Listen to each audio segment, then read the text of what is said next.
त्याचा तो एबिलिटी ओळखायला पाहिजे ते, आणि आपल्यामध्ये जे एबिलिटी आहे त्याला बाहेर काढून, आणि जर त्याला योग्य प्लॅटफॉर्म मिळाला आणि योग्य प्लॅटफॉर्म मिळून ते एबिलिटीचा त्यांनी योग्य वापर केला तर नक्कीच तो समाजापुढे तमाशा नाही, आदर्श निर्माण करू शकतो.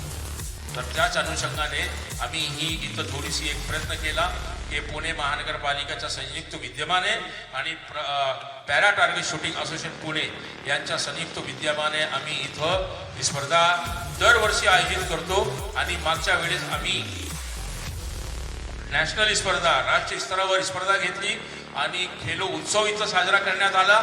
आणि या खेलो उत्सवमध्ये दुबईमध्ये आमचे खेळाडू सिलेक्ट झाले आणि आमच्या शूटर्सनी दुबईमध्ये अल ऐनच्या स्पर्धामध्ये देशासाठी पदके जिंकून आली.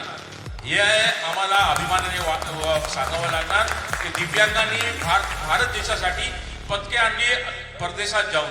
तर आम्हाला फार अभिमान वाटतो आमच्या शूटर्सवर की त्यांनी आपल्या कौशल्याचा योग्य वापर केला.